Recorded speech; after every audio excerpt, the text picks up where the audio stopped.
বয়কম হদত time যুৱ পৰিষদ অসমৰ পৰা কেন্দ্ৰীয় সমিতি উপসভাপতি হিচাপে আপোনাক সদৌতিকে মই ধন্যবাদ জ্ঞাপন কৰিছোঁ। যিহেতু বিগত যোৱা এক মাহৰ পৰা কণ্টিনিউৱাছলি আমি এটা যাত্ৰা আৰম্ভ কৰিছিলোঁ টাইম যোদ্ধাৰ পদূলি ইতিমধ্যে আমি বহুকেইজন ব্যক্তিৰ স্বনামধন্য যোদ্ধাৰ ঘৰলৈ তেওঁলোকৰ পদূলিত আমি গৈছিলোঁ। তেওঁলোকৰ লগত আমি কথোপকথন কৰিছিলোঁ, সংগ্ৰামৰ বিভিন্ন ধৰণৰ কথা আমি আলোচনা কৰিছিলোঁ।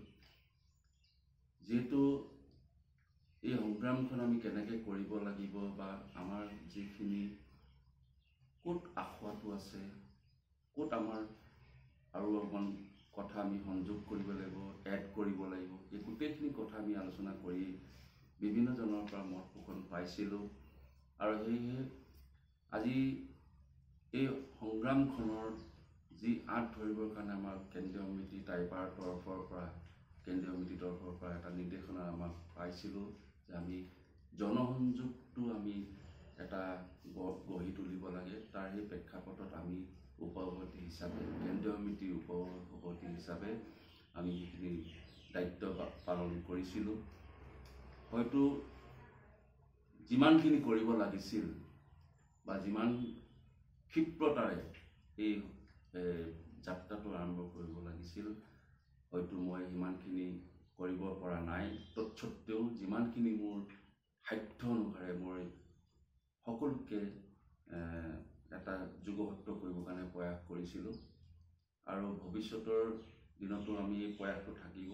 যদিও সাময়িকভাৱে মই অহা 20 তাৰিখে এই যাত্ৰা মই সাময়িকভাৱে সমাপন কৰিম, তথাপিতো এই যাত্ৰা কিন্তু অনাগত দিনতো আমাৰ চলি থাকিব। ভৱিষ্যতৰ দিনতো আমাৰ এই যাত্ৰাটো এই নামৰ কাৰণে আমি বিভিন্নজন ব্যক্তিৰ ওচৰত যাম, স্কলাৰ ওচৰত যাম, কিছুমানে ইণ্টেলেকচুৱেল পাৰ্চনেলিটি মানুহৰ ওচৰলৈ যাম, তেওঁলোকৰ পৰা আইডিয়া আমি কালেক্ট কৰিবৰ কাৰণে আৰু বিভিন্ন ধৰণৰ আমি কি ধৰণে আমি আগবাঢ়িলে আমাৰ সংগ্ৰামখন আগবাঢ়ি যাব তাৰ কাৰণে আমি এটা পদক্ষেপ ল'বৰ কাৰণে প্ৰয়াস কৰিব চেষ্টা কৰিম। শেষত এটা কথা সকলোলৈ জ্ঞাত কৰিব বিচাৰিছোঁ যে আমাৰ এই যাত্ৰাৰ জৰিয়তে আমি কিন্তু ৰাইজৰ মাজত আমাৰ যিটো জনসংযোগ বিচ্ছিন্নতা এটা পৰিৱেশ এটা হৈছিল, আমি সেই যুগহত্যটো আকৌ এবাৰ কৰাৰ কাৰণে প্ৰয়াস কৰিছোঁ। হয়তো কিমানখিনি আগবাঢ়িব পাৰিছোঁ নাজানো, কিন্তু চেষ্টা অব্যাহত থাকিব। আমাৰ অহা 20 তাৰিখে যিহেতু আমি সমাপন কৰিম, অহা 20 তাৰিখে এই যাত্ৰা সমাপনৰ শেষৰজন